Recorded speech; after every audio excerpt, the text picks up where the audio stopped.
Hello, everyone. Welcome back to Toilets Titles. My name is Justin Stevens. We're back with you with another offseason breakdown bonus episode. This one, the Baltimore Ravens. So I want you to, hey, there we go. I want you I'm excited. Hang tight just for a moment. We're going to be right back, rock and stock, and find out all about this Ravens flop.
Now let's learn a little bit about this Ravens flock. So obviously we've got the Ravens. The Ravens fly together. They flock together.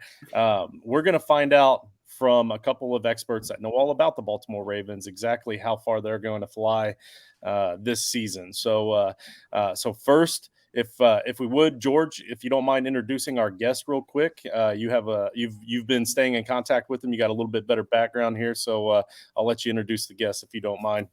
Absolutely. And because I'm a gentleman, I'm going to go ladies first. With us is one of my favorite people. I've known her for a couple of years. We linked up on Clubhouse. We talked almost daily on Clubhouse, and then I got real busy with work, and she started hosting her own spaces. And she is honestly one of the most knowledgeable people I know about the Ravens. Like, she knows everything. It is Miss Gina from She Talks Football and the Undroppables. Miss Gina, how are you doing? I am great and so glad to be here. Super excited. Everybody knows I'm always ready to talk about my Ravens. So love that. Love that for me. Love that for us. Hey, Kevin. That's the first time I'm seeing Kevin's face, so I'm excited to see him. Yeah, I'm excited. I'm excited to be here and talk with Gina. I'm excited to be here. Yeah, so Miss Gina, she took the lead from me. We got Kevin. Is it pronounced Oestreicher? Oestreicher, you were close. Oestreicher. Some people just say Ostrich, so I appreciate you at least trying to do it. Listen, so a little behind the scenes, I listen to Lockdown podcast whenever we have a guest come on. It doesn't matter if they work for Lockdown or not. I always go to the Lockdown Network, and I go through and I listen to probably 7 or 8 episodes to get a little background on the team. Obviously, I was listening to you today for about 7 or 8 episodes, trying to get a little background on the team, and I was trying to practice the name all day, and I got as close as I can get.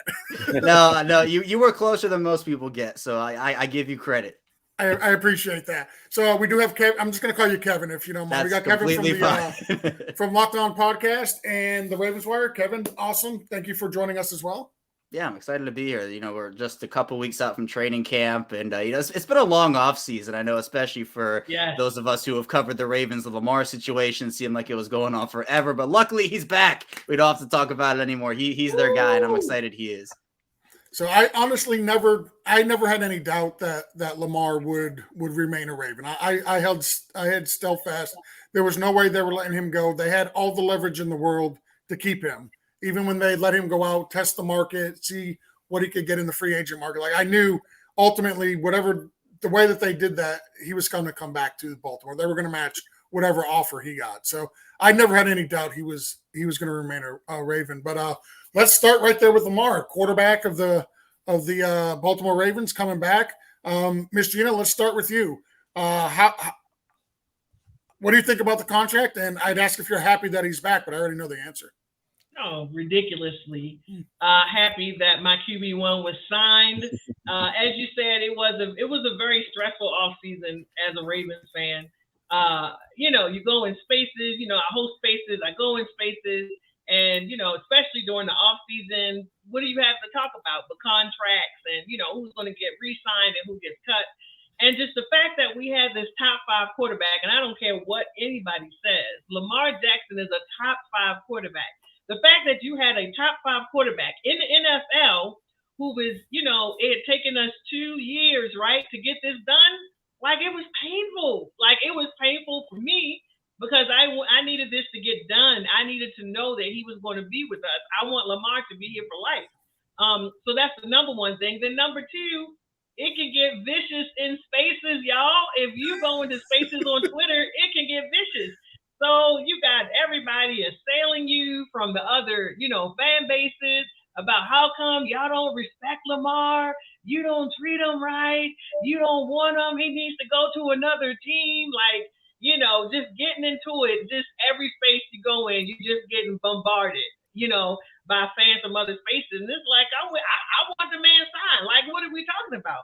In terms of the contract, it wasn't my money. If he's happy, I'm happy. If that was the amount that was needed to get him here, he's locked in for 5 years, I'm happy. I'm proud of him. I heard the one thing that I would say, everybody had a lot of, input, as we all do, about, what was going on, how the process went, information that was out, information that wasn't out. And that was one of the main problems, the lack of information. And as we know, when there's no information, people start making up stuff. Let's be honest.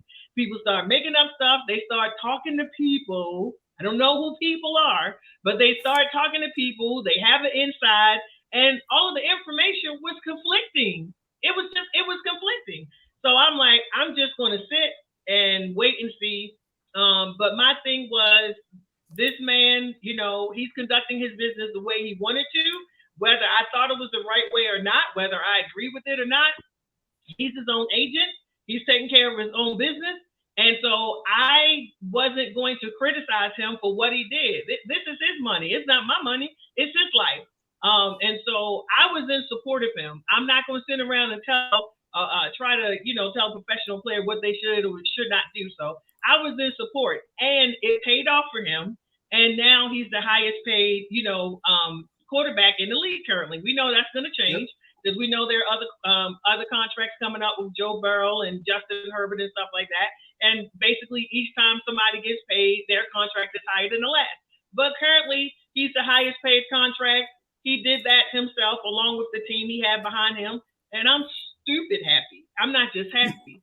I'm stupid happy. You don't even understand how excited I am to go into this season with QB1. Kevin, you got to follow that up, man. I wish you the best of luck. No. Machina made a ton of great points there, but my thing is, Baltimore's been through so much quarterback mediocrity over the course of their franchise history. And, they finally get like this. I agree. Lamar's a top 5 quarterback in my eyes as well. And they finally get this guy who embraces the franchise. And not that the other quarterbacks didn't embrace the city or anything, but Lamar, has such an impact on the field and off the field, in the city, in the community. Absolutely. And the fact that, it took this long, I mean, I agree with the fact that every quarterback is going to, that contract it's the premium position in the NFL. Someone's going to beat Lamar's deal, then someone's going to beat that deal and that deal and that deal. So with every quarterback deal that got signed and was higher than the last, all of a sudden it was okay. Well, that's great for Lamar because Lamar's going to make more money because of that. But it came down to the guarantees, it felt like. And with the whole agent situation, would it have gotten done faster if an agent was there? Maybe.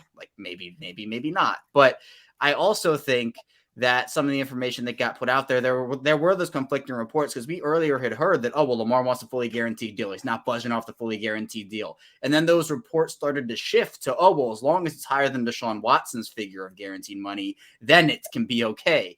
So it was a bunch of information that was just weird, coming out at weird times. I know a lot of fans with the trade request also, when that happened, there was like, okay, it's over. But then I remembered that Deebo Samuel did the same exact thing last offseason, where it was more of a, hey, I want to be here, but I don't feel like I'm getting offered what I'm worth. So and he said that in his tweet, the thread he put out, that he wanted to be somewhere where he was getting paid what he deserved and what he was worth. Lamar is absolutely worth the contract that he got, because in today's age, you're paying these franchise quarterbacks. And my thing is, going back to the mediocrity thing, we see the Giants pay Daniel Jones, $40 million plus per season. These quarterbacks like Derek Carr and, Matthew Stafford, you're paying a high price for a quarterback on second or third contracts unless you just reset totally through the draft. And the Ravens roster is too talented for them to reset completely. There's no position where with Roquan Smith and Marlon Humphrey and Mark Andrews and all these guys, they can just reset and say, oh, we're going to win 2 games and tank for Caleb Williams. They would be in that 9-8, 8-9 range. Right. And that's the place where you either want to go for it or you want to rebuild. They'd be in that no man's land. So I think Lamar, it was the right fit for Lamar, the right fit for the Ravens. And I'm so happy he's back. Absolutely. And I really like Huntley. I like the fact that he's able to do what he does at a decent level. He's a good, solid backup quarterback, especially in that system. But I had the opportunity to go to that Ravens and Bengals playoff game. There is no way you couldn't tell me that Lamar wouldn't have made that much of a difference to put them over the top of the Bengals, and then the Bengals go on to play in the AFC title game. So, don't say it, bro. Don't say it, because when we bring that up, Bengals fans don't like to hear it. So let's be honest about that. Yeah, I know. We got to talk about what might have been, because that's kind of where we're coming from, right? So, that's the difference that Lamar makes, right? So that's kind of where I was going with that. So to your guys' point, I absolutely love that. My biggest fear is a little bit less about the quarterback spot and a little bit more about that running back position with JK Dobbins. So we started with Miss Gina last time. We'll start with Kevin this time. So Kevin, what are we hearing about this injury? Is it going to be something that's going to hold him back? Is he going to be fully ready? And is there enough in that stable with Gus Edwards and crew to help him out if need be?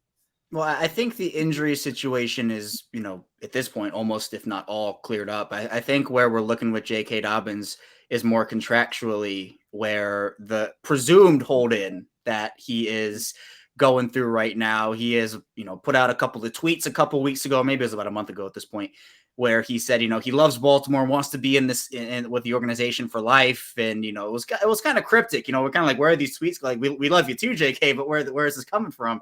And then, didn't participate in mini camp, and there was the guise of an injury, but it feels more like it was a hold-in. Everything points that way. And look, the way the running back position is valued right now, it's at an all-time low. Guys aren't getting paid what they're worth. We're seeing, I feel like when Mark Ingram signed with the Ravens back in that 2019 season, that the whole conversation was, oh, well, once a running back hits 30, that's their shelf life and it's over. It feels like that's gone down almost every year. Like now it's, 29, 28, 27. And it feels like teams are resetting at that position. So for Dobbins, his injury that he suffered in 2021, he's opened up about it. It wasn't just the ACL, it was multiple ligaments that he had to work back through, had the cleanup surgery after coming back early in the season last year. But there were plays where, we saw him break off long runs last year, but he couldn't finish it. Like healthy JK Dobbins, fully rookie healthy JK Dobbins would have taken it to the end zone. So clearly he wasn't fully back to 100%. So with this offseason to, I guess, complete his rehab / just have a normal offseason, he's a player that averaged 6 yards per carry his rookie season, which was the top mark among all running backs. I think only Lamar and Kyler Murray in terms of players had more yards per carry than him in his rookie year. So he was on that track. And the breakout year we saw Jonathan Taylor have 2 years ago was the breakout season I was predicting JK Dobbins to have 2 years ago before his injury. So in terms of the other guys in the room, Gus Edwards is the other one. I expected to be more of a JK Dobbins backfield this year. Not that Gus Edwards won't get carries, because he's too good not to. He's averaged 5 yards per carry every single healthy season has been in the league. But Dobbins and Edwards as a tandem is so lethal together. But I think there have been questions about JK Dobbins and his usage, where he's only had, I believe, 1 game over 15 carries in his entire career and 3 games of 15 carries at least.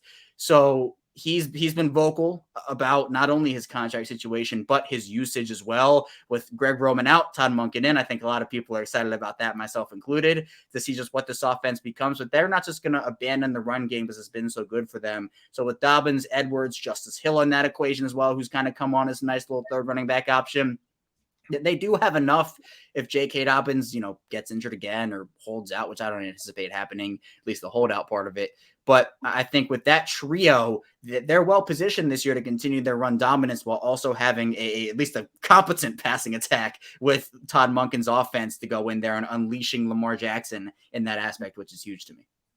Outstanding. How about you, Miss Gina? Are you as passionate about J.K. Dobbins as you are Lamar Jackson for that offense? So I am a J.K. Dobbins stan. I've heard some of the comments from, other Ravens fans, and I'm not saying that the comments are necessarily invalid, but I'm Team JK, and I want JK out there on the field. We saw last year on one leg. This man was still 5.3, 5.6 yards a carry. That's the average for the year. There were certain games when he was between 8 and 10 yards a carry in a game. 8 to 10 yards? That's a first down, ladies and gentlemen. What are we doing? So at the end of the day, this man on one leg is still, in terms of yards per carry, one of the top running backs in the league. And he wasn't even completely healthy. I 100% want to see JK back healthy and out on the field. Looking at our team, seeing Lamar out there, JK in the backfield, and all those new pass catchers, which I know we'll get into, so I won't get into that now. That's a great offense. Like, what are we going to be doing? What are defenses going to do with that offense? So it looks like he's healthy, right? I saw the clip of him, on the beach, running in the sand, cutting from side to side, doing all that kind of stuff. So it looks like he may be 100% healthy. I'm going to take 100% healthy JK over a number of running backs. And there are some really, really good running backs in the NFL right now. But I'm going to take a 100% healthy JK over a lot of running backs. And I want to see that. I think I agree with everything that Kevin said. I think in Tom Monken's offense, he can be and I think one of his issues wasn't just the number of carries, which we know that was a problem, but it's when they were using him. Why wasn't he being used more in the goal line situations where we only needed 3 yards, 5 yards? Why were we passing the ball 3 times? Why? Because somebody answer that question. It didn't make sense. And JK was right there, and the dude knows how to get into the end zone. And obviously, what spilled over about all of that was that postseason game against the Bengals. I believe if we had put that ball in the hands of JK, we would have gotten a touchdown right there instead of trying to do the quarterback sneak. So I think for him, it was a combination of not just the numbers, but when he was being utilized. And you definitely want to see that dude being utilized at the goal line for sure. So I'm hoping, Todd Monken said, we're not getting away from the run. We're still going to run the ball. We're still going to utilize some of those same concepts that were effective. He's not throwing that stuff out. He's not crazy. He has good sense. So with the combination of us still utilizing some of those great run game concepts, and I believe Tom Monken being able to put our players in the best position to be successful, I think if JK is out there, I think we'll do very well. I think he'll be happy. That's the way I see it. I like it. Hey, George, real quick, before you ask your next question, I want to throw out there and remind everybody, make sure that you go to joinrival.com for a whole new evolution of fantasy sports betting. It's rival.com/title tribe. They will match your first deposit of up to $200. And with the joinrival.com/title tribe, they'll give you an additional $25 bonus money to play with. So in other words, if your first deposit is $200, you're going to end up with $425 to bet with on rivalfantasy.com. So George, with that, go ahead and ask your next question, if you will, please. So the thing I want to talk about next is the wide receiver room. Miss Gina alluded to it earlier. Your guys' wide receiver room has been completely remodeled. You got Bateman coming back from injury last year. They bring in Odell Beckham. Listen, you could talk about the contract if you want. It's a lot in guarantees, but I don't hate it. And then they drafted Zay Flowers in the first round to give what I would say is probably the best Baltimore wide receiver trio that they've had in decades. Kevin, we're going to throw this to you first. What are your thoughts on the wide receiver room now in Baltimore? Yeah, I mean, this is by far the best receiving group Lamar Jackson has ever had in his career as a starter for the Ravens. And this is something that a lot of people have been clamoring, myself included, for in Baltimore. We've seen Kyler Murray get DeAndre Hopkins and Marquise Brown. We've seen Josh Allen get Stephon Diggs and Jalen Hurts get A.J. Brown.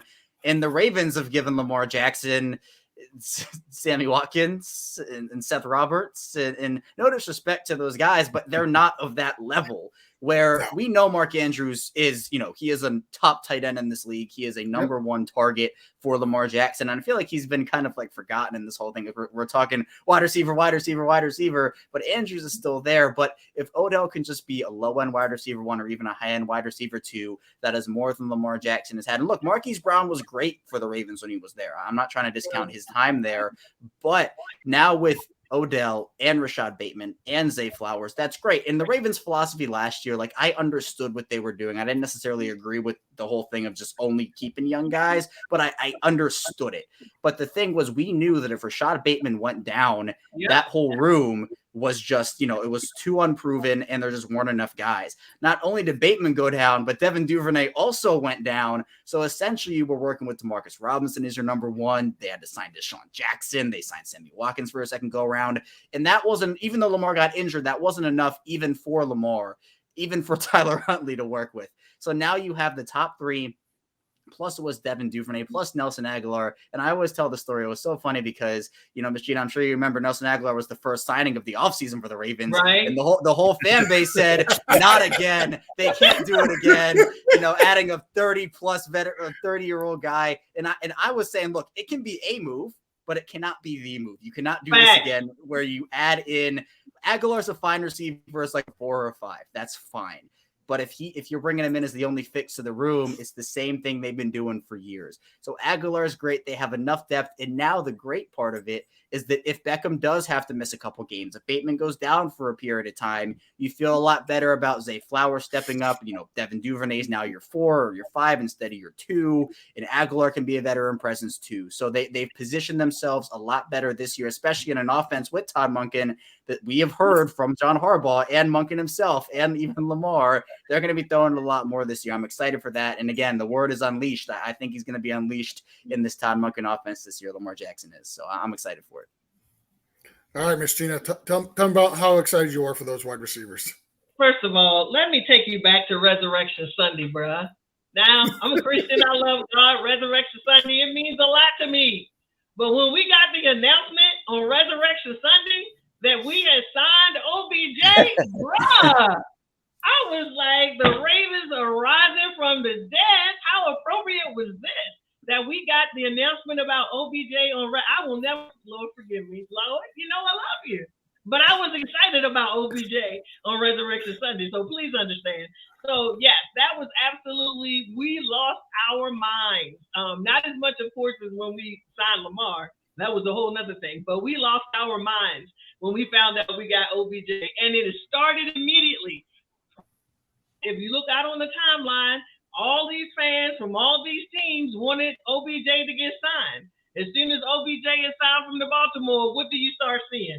Oh, he washed up. Oh, he injury prone. Come on. You weren't saying any of that when you thought your team had a chance to get him. But now that he's with the Ravens, all of a sudden, OBJ is trash now? You keep on believing that, bro. While he's out there running his routes, doing his thing, he's not even a wide receiver 1. I don't care about numbers, bruh. We have now 4, 5, 6 wide receivers with good hands, route, and who can catch the ball. That's what I need out there. I mean, we saw last year, Mahomes went and showed that you don't have to have a quote-unquote number 1 wide receiver. You need those guys to be able to execute the plays, run the route, and catch the ball when Patrick Mahomes throws him the ball. Same thing for Lamar. That's what we need. I don't care if you classify a person as 1, 2, 3, 4, 5. I just feel like we have bodies in the room now that have good hands, run great routes, and they're going to catch the ball. And I'm super excited about this offense. Obviously, we'll be seeing more of a spread offense. Obviously, we will not be seeing all of our pass catchers all up in one corner, making it very easy for the defense to defend us. Like, why? I want to see guys running different routes, right? I want to see them at all different levels in the short, intermediate, and the long. I want Lamar to look out over the landscape of the field and have choices about where he's going to dot the ball. And like Kevin said, let's not forget about Andrews. Let's not forget about Likely. And I'm excited to see what Kolar is going to do. We have some pass catchers now. Don't play with me. We have some pass catchers on this team. So I am super excited about our wide receiver room. I know what he said about the Nelson Aguilar signing. Like, that was absolutely true. We were like, okay, yay. And it wasn't anything about Nelson Aguilar personally. It was like, we know we needed more. So having Nelson Aguilar as a wide receiver, 4, 3, 4, 5, because, they'll have to battle it out in there and see what they are. I'm okay with that. I'm okay with the OBJ and the Zay, and please, I'm gonna say this last thing right here before I land. Please put some respect on Rashad Bateman. Please put some respect on his name. I know he's gotten injured these first 2 seasons, right? The first season, was that injury with his groin. The second season was a freak injury where somebody stepped on his foot and injured him. Like, that wasn't his fault. But when he was on the field, let's not kid ourselves. This guy was doing really good last season before he got hurt. He was actually leading the league in yards per reception. I said leading the league in yards per reception when he was out there last season. So that dude, he is a great overall wide receiver. He has good hands. He runs good routes. And he had a chemistry with Lamar. When that dude went down, much to our dismay, we knew our offense was going to take a drop down. And it absolutely did. And of course, once we lost Lamar, it was like, okay, what do we have?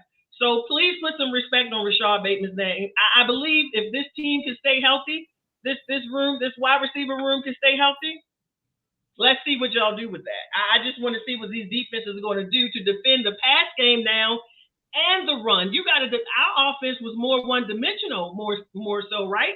Not anymore. So how are you going to defend the run? Because you're afraid JK going to take off or Lamar is going to take off, and you have to respect the pass catchers that we have out there on the field now? Okay, let's see what you do with that. I tell you what, I think one of the first things that Toilets to Titles needs to do if we ever make it big is to hire you as our hype lady. So I got to tell you, like with a healthy running game, with healthy wide receivers, like you hear the naysayers, right? Like, I'm not a Baltimore fan. I'm an outsider, but I hear the talks. I'm huge in fantasy football. So I've seen Lamar. I've seen him throw the football. Shut up. He can throw the football. He can throw the football just fine, right? He's good at throwing the football. So, like, everybody wants to say he's so inaccurate or whatever. Well, why is it that when he throws it to a really good tight end, he's dead on, spot on, right? So now he has those good weapons on the outside. I'm excited. You've got me pumped. I'm jacked. I'm pumped. I'm ready to go for the Baltimore Ravens. We've already hit the tight ends. You guys did a great job with that. I do want to touch bases on the defense just a little bit. Lines.com has the Baltimore Ravens listed to be projected to be their 9th ranked defense in the NFL going into 2023. That's a top 10 defense. It's not bad.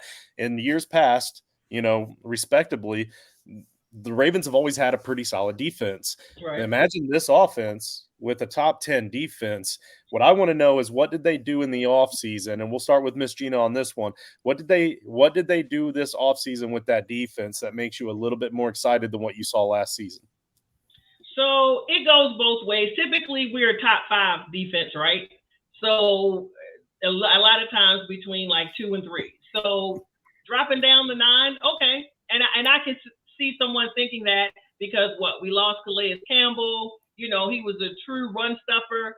And when he wasn't on the field, we could tell. We didn't bring Marcus Peters back, at least so far, right? He hasn't come back. And our other cornerback that we had, Kyle Fuller, he's not been re-signed. Obviously, he got injured the very first game of the season on that cotton-picking New York field that took out 2 of our players the first game of the season. So I can see, because of those players not being there, and, you're going to be seeing some other faces there, that they might drop us down a little bit. But I'm super excited about our pass rush. And people really don't give us any credit for having any pass rush. Although if you go and look at the stats, the two does not coincide, and we don't have any pass rush. But as a Ravens fan, we obviously want our pass rush to be better and more effective. Ojabo, can I just say, David Ojabo, I am super excited about this dude being healthy and out on the field this season. I think that's going to make a huge difference. We got to see just a little bit. We got just a taste of it At the end of last season when he came out, I think he made a sack on his first play out, like he sacked Joe Burrow or something. Rudy. I am super excited about Ojabo being out there on the opposite of Owe, and he's like Owe. That's what I like to say about Owe. But anyway, they dropped him back in coverage, and he would he would almost get there. Like he would be like a microsecond away from the quarterback. Like we saw this over and over and over again. He just didn't quite always get there. I believe this being his third year in, I believe being the opposite of Ojabo, our coach, who's been on the presses talking about them, they're speaking very highly about Ojabo. And don't forget Tyus Bowser. Tyus Bowser is no slouch at all. See, people forget all of our guys got injured.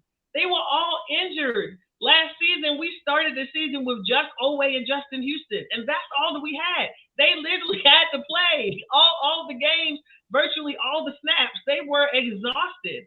And so they brought in a few more people, but getting all of our young guys back, that's going to make a big difference. And I believe with the coaches that we have, we made some really good changes on position coaches. Them having us ranked at 9 starting out, I'm okay with that. Still a top 10 defense. I believe that we're definitely going to move back up the ranks. I think Rock Ya-Sin will be able to perform even better in our offense. It was a struggle bus over there on the Raiders. Who else did he have beside him? Like, when you're the only person, it's hard. Ask Marlon. It's hard when you're really the only person out there. So I think Rock Ya-Sin over here in the context of our defense with Marlon, with some of those other pieces, Pepe, we'll be back there. I'm interested to see what Caillou Blue does. I think that both our secondary, and we already know our safeties, like we got top safeties right there between Hamilton and Marcus Williams. So I think our defense will move back up the ranks, and we'll probably end up somewhere in the top 5, I believe. Because here's the other thing. Our offense is going to be so much more offensive. Yes, our offense is going to be offensive to those defenses out there. And our defense will not have to stay on the field, right? The more rest they get, the more better they can perform when they come out. Yes, our offense is going to be offensive. I'm running with that for the rest of the season. I love it. Kevin, do you have anything to add to that defense? Yeah, there's a lot that or at least I was encouraged by at the end of last season. I mean, especially in the wild card game against Cincinnati, I think we can all agree if that Tyler Huntley goal line fumble doesn't happen. I'm sorry for bringing up bad memories, first of all, but if that Tyler Huntley fumble doesn't happen, the way the defense played in that game, when the Ravens were healthy and they played their guys, the Week 18 game, they didn't really play a lot of their guys, and guys were out. Week 5, they beat the Bengals, and Joe Burrow looked mortal. In the wild card game, they almost beat them in Cincinnati in a high pressure environment. A lot of that had to do with their acquisition of Roquan Smith. Now, I think Patrick Queen was playing good football before Roquan Smith came in, but the Roquan Smith just elevated everything for that defense. The duo of Roquan Smith and Patrick Queen, I think, is the best duo in football inside linebacker wise. It's hard to get better than those two. Plus the fact that, Gina mentioned the safeties there, Gina did. And I think that, with Kyle Hamilton and Marcus Williams, they lost Chuck Clark, and unfortunately he did tear his ACL with the Jets in practice. And it's terrible for a guy who was so durable. Yeah. But I do think that Hamilton in more of a, traditional safety role, not that he's not going to play, because last year he played some slot for them. He was a big nickel corner for them and played really well in that role. Now, the questions for me, I like the pass rushing as well. I think that, hopefully Edafe Owe can have more close to what his rookie year was as opposed to the second season. And David Ojabo can step up. Plus, they can utilize Tyus Bowser and some of their interior guys. But they're essentially only 3 deep there right now with Bowser, Owe, and Ojabo. So do they bring back Justin Houston before the season starts? I don't know. It'd be something they could potentially look into. Also, corner-wise, I think Marlon Humphrey and Rock Ya-Sin, it's a really good 1-2 punch. But they're going to be relying, if they don't bring back a Peters or bring in somebody else, they're going to be relying on a bunch of young guys from 3 down, Jalen Armour-Davis, Pepe Williams, Caillou Blue Kelly, Trayvon Mullen, Ardarius Washington.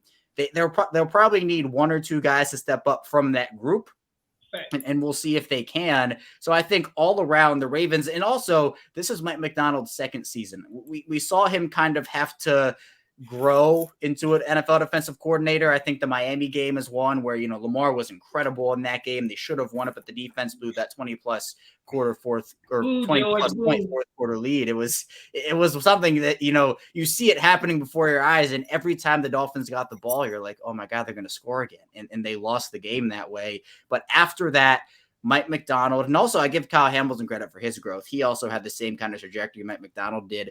He grew into his role as a defensive coordinator. Now with Mike Macdonald having a full offseason, Roquan Smith having a full offseason, and these guys being able to just gel together, the camaraderie is there. I think the vibes are back for this team right now. There's a lot of excitement surrounding what they can do this season. The defense is a big part of that. So I think they will be a top 10 defense this year.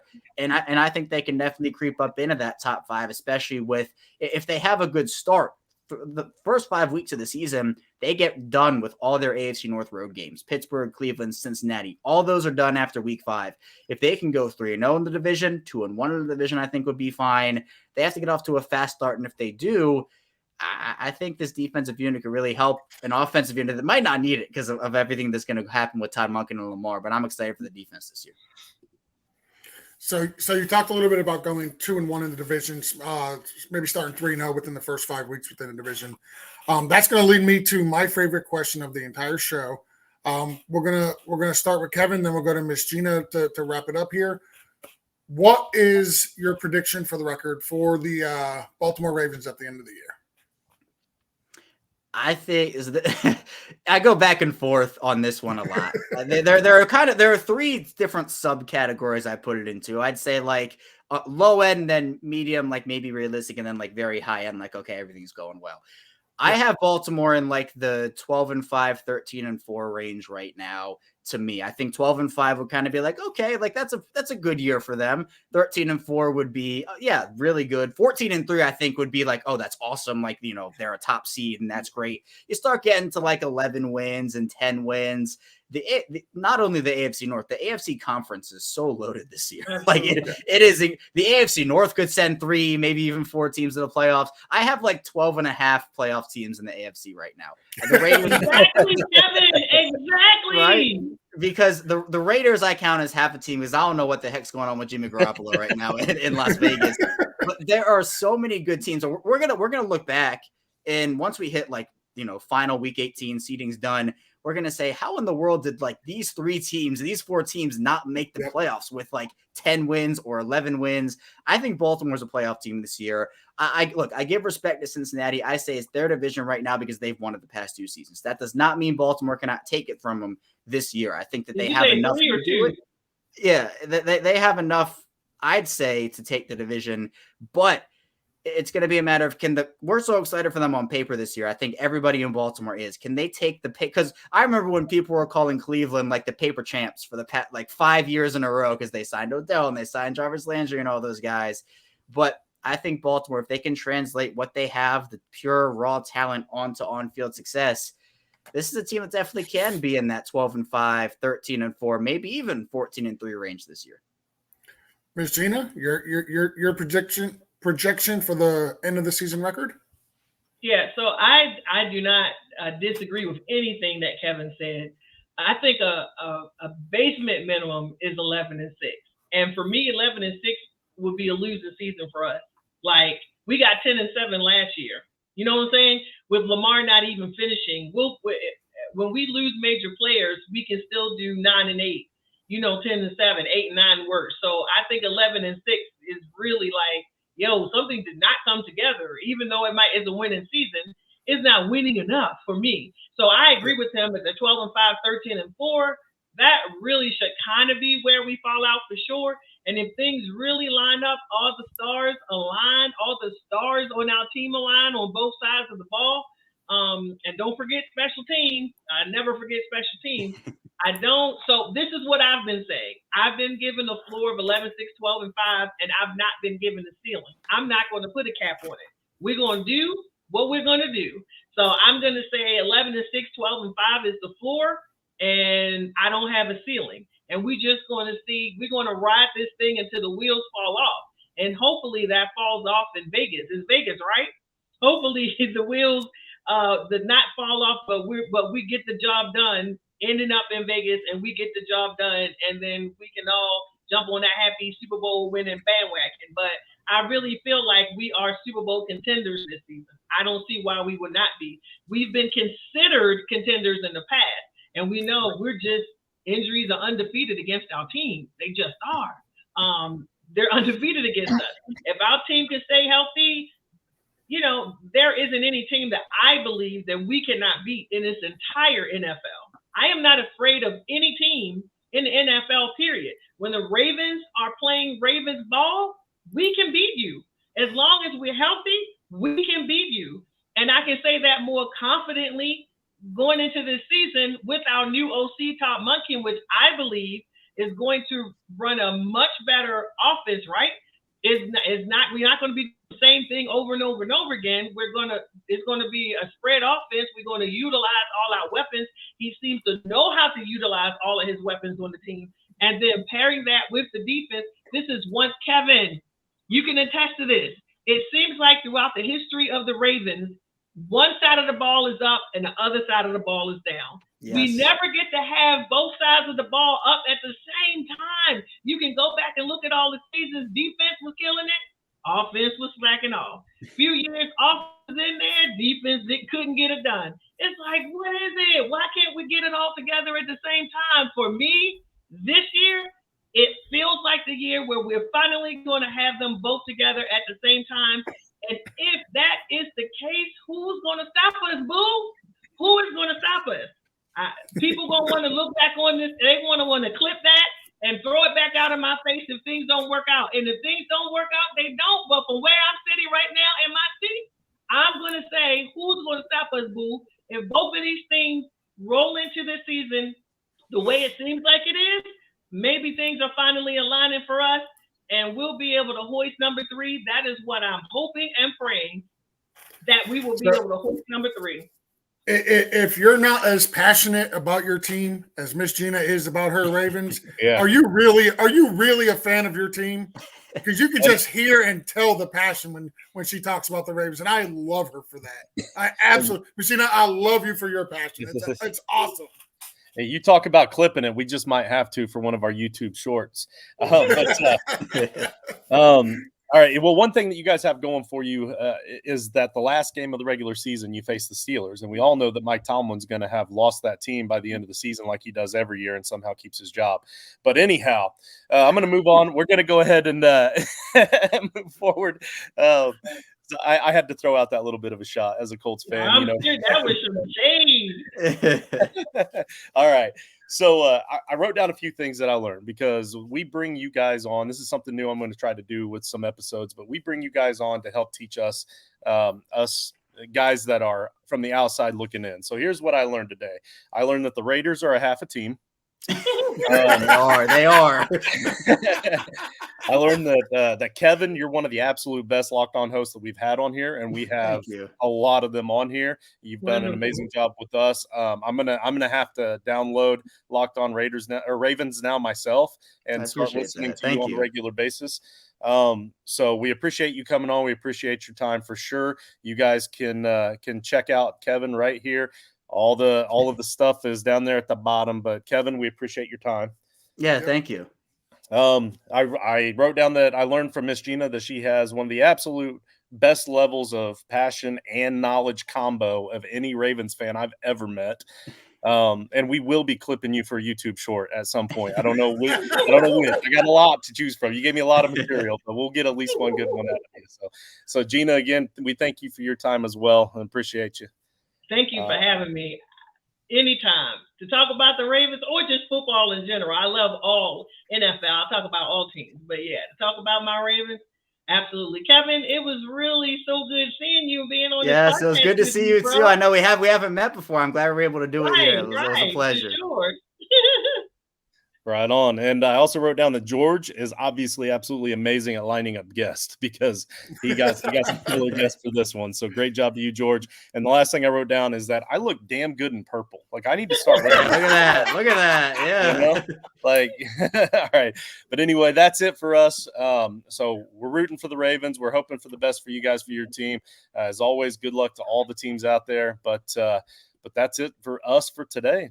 Thanks a lot.